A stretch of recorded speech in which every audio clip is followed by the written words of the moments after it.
So, what do you do when a director trinkles out little details about a project that they're working on? Not giving you the full story, but just giving you enough to speculate on? Well, you make a video about what we know so far.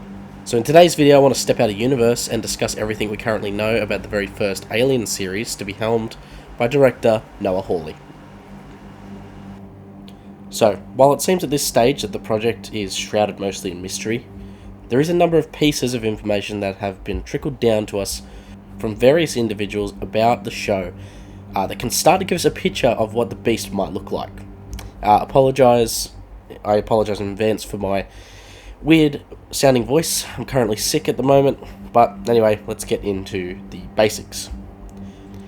During a Disney investor meeting on the 10th of December 2019, it was revealed to the world for the first time that a number of rumours surrounding an Alien TV series rising were true. Something was definitely in the works. Announced as an Alien FX series to be helmed by director Noah Hawley, the show would be available on the streaming service HULU. However, with that announcement and with the new Predator film titled Prey, releasing both on Hulu and Disney Plus Star simultaneously, I think it's quite likely and a smart move to have the Alien series also released on Star, making it widely accessible to a wider audience, because I know here in Australia at least we don't have access to Hulu. When John Landgraf announced the show on stage, he talked about how the series would borrow or combine elements from the first two Alien films, having, quote, both the timeless horror of the first and the non-stop action of the second. Aside from Hawley, Ridley Scott is also attached to the project as an executive producer. The FX chairman, Landgraf, also talked about how the series would likely be released in 2023. However, they went on to basically reassure everyone that they want to take this time to get everything right, and they're not in a rush to release it.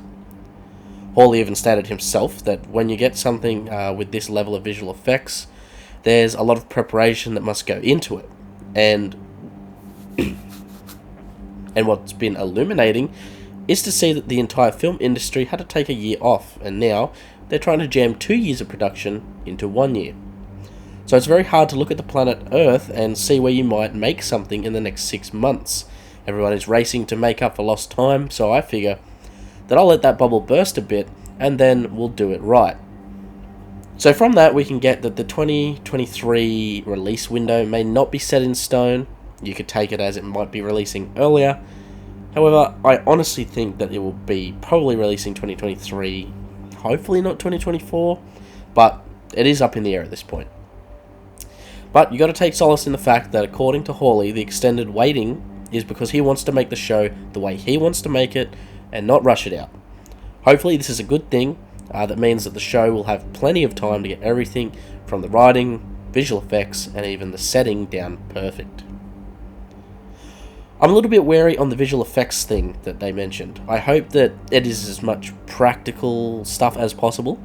I'm always the one that wants more practical with visual or CG there to improve on them, not specifically entirely CG things. Further statements from Landgraf explain that the series will feel like a part of the cinematic universe you're familiar with in terms of Alien. Noah's very conscious of the fact that there's a cinematic universe. However, intends to have some inventiveness and originality that is unique to him. Expect a scare thrill ride set not too far in the future here on Earth. While the statements about the specific set timeline of the story could be somewhat worrisome to the community, I don't think it's that big of an issue. Recently, it was also even confirmed that the show will be taking place about 70 years from our current time, which would set it around the 2090s. So we're looking at a timeline possibly between Prometheus and Covenant. Very interesting time to be doing an Alien story, but something that I'm not opposed to. Filming is set to start for the series in March 2022 in Thailand, as Hawley has stated that the first few episodes are pretty much written. So with the Thailand setting, it's likely that we may or it's possible, I should say, we might see the ruins of an ancient engineered temple. That's something I would very much enjoy, with xenospecimens left behind there, waiting to be unleashed. Currently, it's hard to speculate on the story until we get more details. However, that brings us to our next info drop. Hawley has also confirmed through statements that it's not a Ripley story.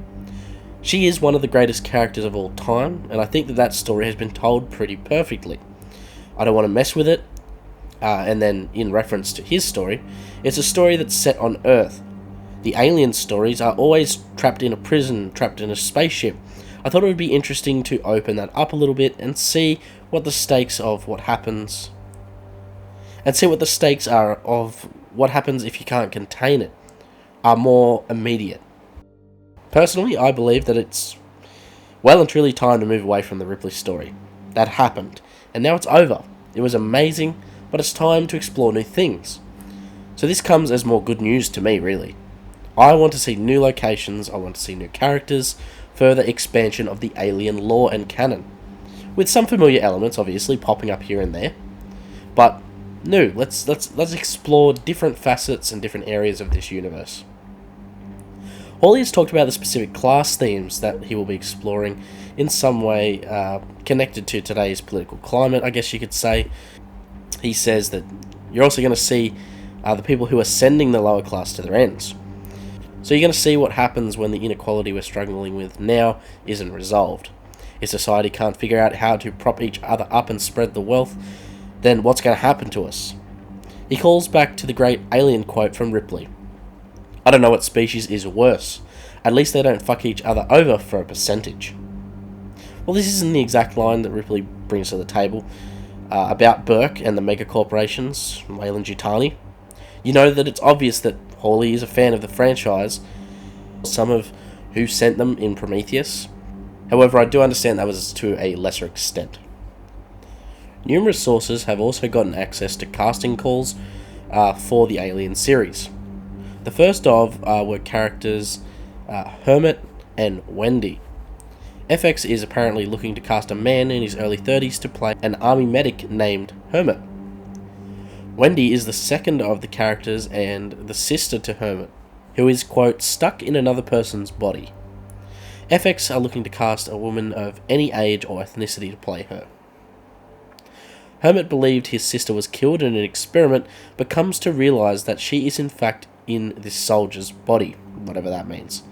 They are looking for someone who is well-muscled and able to do action.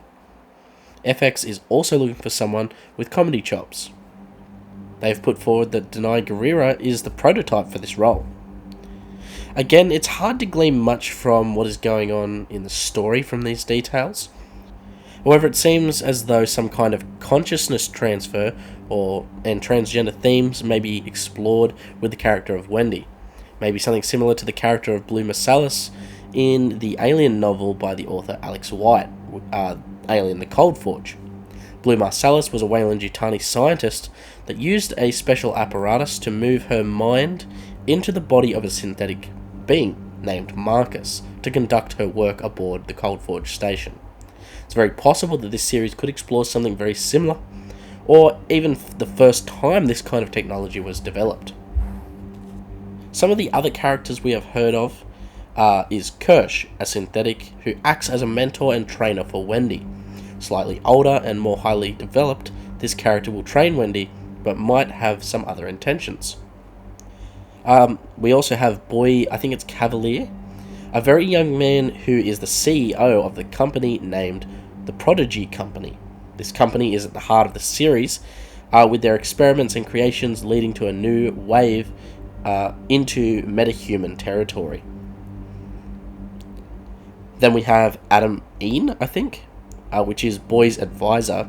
He is older but understands manipulation and the way to help achieve larger goals.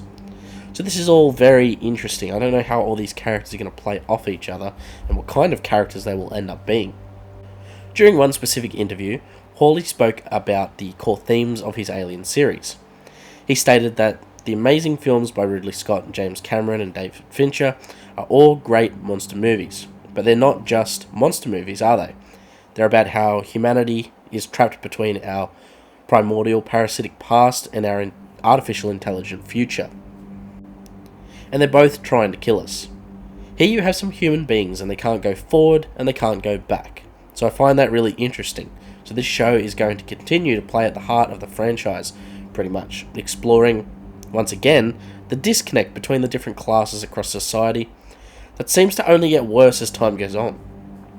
In the films, this is explored through the lower or working class, the space truckers, the down and dirty boots on the ground Marines, prisoners, mercenaries, scientists, and colonists. However, this TV series wants to explore the same universe, but through the eyes of the previously faceless corporate executives and the government officials. A presence that is felt through the franchise, but not really encountered in any major direct way. Besides a few notable exceptions, this is usually behind the scenes in most alien media. I think it could be very interesting that we finally see the xenomorph creatures from across the franchise feast on the flesh of the white-collared, upper-level executives of Weyland-Yutani, or this new company, Prodigy, which I do hope comes into conflict with either the separate Weyland or the Yutani company, because I don't think they'll be merged at this point. Because all of these corporations and these big, powerful executives have caused a lot of heartache and suffering for those in the franchise. I've seen people like throwing hate at these statements in the interview about the fact that the show might have a statement on politics or the class system or equality. Like Alien has never done that before. I don't really understand because just about every Alien story is, in one way or another, about that. So if you're hating that concept or questioning why the director is doing this, I would think you probably need to go take a closer look at the franchise you think you're a fan of and recognise that it has always presented and attempted to deal with these themes in one shape or form. A recent statement from Ridley Scott also has the runtime for the series as set somewhere between 8 to 10 hours, likely equating to around 8 to 10 episodes, but it just really depends on how long these are going to be. If they're 45-minute episodes, we may get somewhere near your 12, maybe more mark, but if they're an hour episodes, well, you're looking more towards your 8 to 10. Currently, the cinematic universe of Alien sits around the 12 hours of runtime in total, meaning that if what Scott says is true about this Alien series, we're essentially, in one hit, going to effectively double the screen time of our favourite horror sci-fi universe. And that, to me, is a very exciting prospect. Just imagine what can be done with all the time in terms of world building, new amazing scenes with synthetics and xenomorph creatures alike, and with new and interesting characters being brought to the table. I don't know about everyone else, but I am extremely excited. For now, this is basically every detail we have on the series. I may have missed some things, but just let me know in the comments. But as we get more, I'll be sure to keep you all updated on the developments of the show. But please, let me know what you think about all this information, and comment your thoughts below so that we can speculate and theorise and give our opinions on what's to come. If you really want to support what we do here and gain a bunch of awesome rewards, consider joining as a Project ACHERON channel member, like Project Director Chris Dasinger, company representatives TheSixxness, M56 Smart Gunner, and Sith Lord 906, and like team members Raunchy, Ambrosia, the Ryan Smee, and Jack Fleming Jr. I hope to see and hear from you all again very soon. Project ACHERON, bringing the knowledge and the power directly to you.